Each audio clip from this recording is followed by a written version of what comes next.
Hi, welcome to the Innerverse of Business and Life podcast. This is Barb Patterson. Have you ever treated yourself like a project? Like if you could just fix this one habit or overcome that flaw or finally unlock the right mindset, you'd arrive? Yep, me too. For years, I lived in a cycle of self-improvement projects, convinced that if I could just fix myself, I'd finally be whole. I'd finally have that life I wanted. Add to that we live in a culture of endless optimization hacks and upgrades. That message seeps into business, relationships, and even spirituality. Everything I consumed was about how to be a better person and how to do better and how to help other people be better. The starting point is often something must be wrong with me. I need to fix myself before I can start that business or before I can find the relationship I desire. I mean, you could fill in the blank with anything there. Something must be wrong because where I am and what I want to create, there's a gap there. When I was younger, at the start of every new semester, and this was all through school and college, I would love the start of it, the fresh start, and the idea and the imagination that this semester would be different. When I was younger, I loved the little notebooks and the highlighters and all of that. And every time the semester started, and I am not exaggerating, every time, I would have this feeling and this hopefulness that this semester it would be different. This semester I would be different. I would finally be disciplined. I would not put off studying. I would do my homework right away. I'd get ahead of the curve. Now, you're probably going to guess where this is headed. But yes, a few months later, there I was again, pulling all-nighters, scrambling to finish papers, and beating myself up for being the same old me. It looked like my character was a problem or my lack of discipline. I wasn't enough. I had bad habits. I was flawed. School wasn't for me. I wasn't a good student. Right? It just looked like something was wrong, or I would be doing what my mind said it wanted to be doing. Well, that story that I needed fixing stuck with me for years, that I needed more discipline and productivity was the way to happiness and efficiency and achievement. That has stuck with me through my adult life as well. And if I'm being completely honest, at times is still a compelling thought and idea. But what I want to invite today is something else that started to open up for me, a number of years ago now. And I started to see that self-help and personal development, while it opened amazing opportunities for me, people to this day that I am friends with who I met in those communities and those environments, some of the most influential mentors I have ever had have been a part of those communities. And yes, even my career, what I do today, is shaped by some of those first touch points I had around personal development and looking in the direction of why I was the way I was. But what it also did was kept me locked in for a number of years to a potential shadow side. It left me in a constant hum of dissatisfaction and a finely tuned eye for what was wrong with me, what needed fixing. I was definitely an ongoing project. And, me and my friends in those circles when we were younger would just process ourselves and each other to death. And that feeling of frustration that would come because I was sort of taking this ultimate responsibility that it was on me, that I had the power, I could create the change. But then when I would stumble, when my behaviors would stumble, when I wouldn't live up to these ideas or ideal images I had of myself, or what I thought was needed before I could experience love and happiness and success, when that gap was there, it created shame and critical self-talk and frustration. And I, for many years, often felt like, what's wrong? What's wrong that I can't seem to do this? Now, add to that in my work with others, I was also fascinated by this idea that people would have a sincere desire to want to create a change, yet they would stumble. And in my work, I would bring in my bag of tricks and all my tools, and they would be helpful. And yet there was always this place where people like me, an area where they might struggle more. And at the time, from the self-help lens, it looked like the direction to go was deeper into the problem, deeper understanding of the problem, deeper, what's the subconscious issue blocking me? What's the pattern? How do we change that? But as I went deeper into the problem in those areas that felt more challenging, the truth is I just felt more stuck.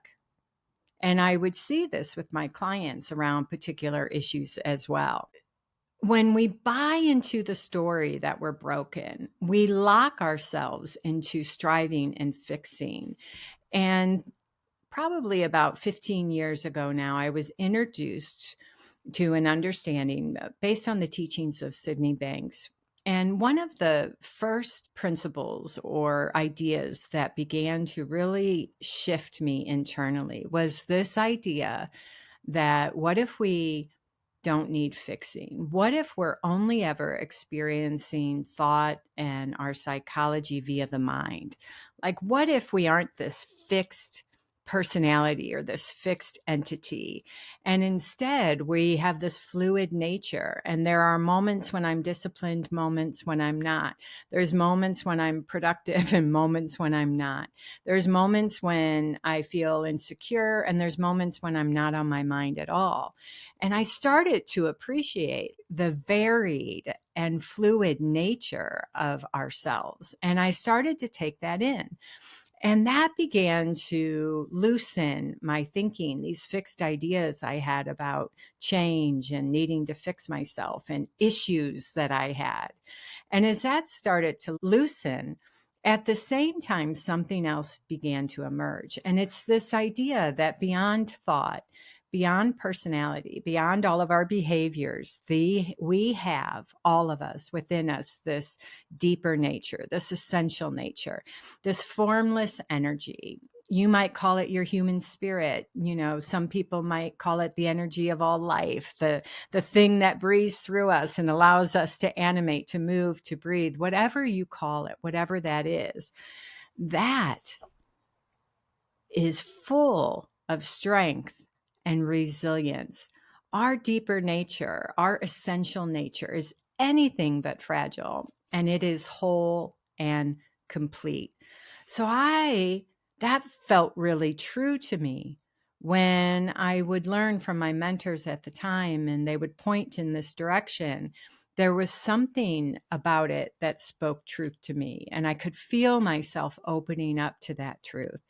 By letting it land, by taking it in, it started to deepen for me, because I didn't realize it prior to then that treating myself as broken and as a problem was actually diluting what was already there, which is the wholeness. It was just putting a cover over what was true, whole and complete, and this essential nature that we have. Our starting point is whole and complete. But I couldn't see it or appreciate it because my eye was trained in the direction of behavior, what's wrong with me, how to fix it, what my problems are. So I had a finely tuned ability to look in that direction and see all the patterns that cause me and others problems. And what I began to see was, can I cultivate and build the ability to see whole and complete? And not from convincing myself, but from dropping into the truth. And if you look, you'll see it too. This deeper essence of who we are. Like, we are these multi-dimensional beings, and we have so much innate resourcefulness. We have so much going for us. But if we're trained to only look at gaps and problems and issues and the past, we miss it. So something really beautiful happened in that moment for me. It was a waking up to a whole nother dimension of ourselves and of myself. And by staying curious and continuing to look in that direction, it has continued to feed me in a really beautiful and powerful way. I began to see that I wasn't a project to fix, but a being to inhabit. Wholeness wasn't something I had to earn through effort or achievement. It's already present underneath the noise. That shift changed everything. I stopped relating to myself as a problem or this human being with a bunch of issues and began relating to myself as whole. Quirks, absolutely. Human, yes.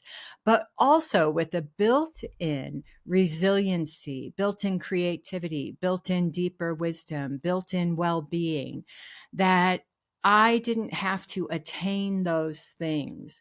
They're already here for the taking. All that's required is a waking up to it, a realization, a curiosity. And I think everyone, when you look, you can see that those elements can be found by going within first. That our well being, wholeness, is not dependent on external factors or perfect behavior.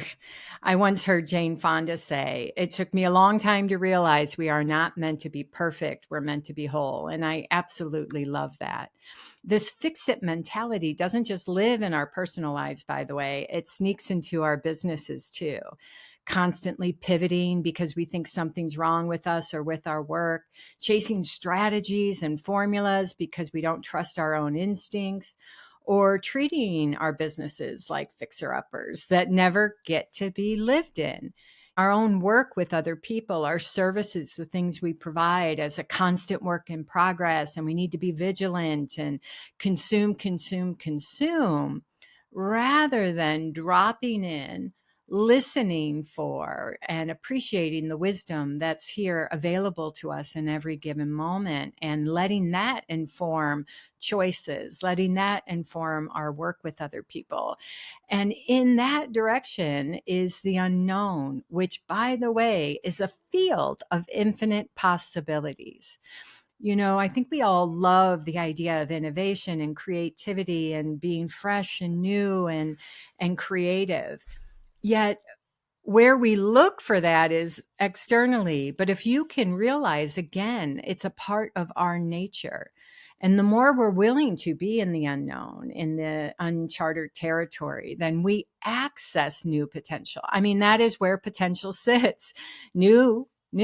Hint, new resides in the unknown. So part of what it is getting comfortable at letting go of identities we've over related to, letting go of formulas that worked in the past. You know, a good friend and I were just talking yesterday on the phone, and she used to run marathons. And she uses it a lot as an analogy because she says, you know, she's struggling in her business right now to step into a new offering. And she feels like it could be really good. And, you know, there are things she wants to create. She has a podcast, she's a writer, and she has also done consulting for years.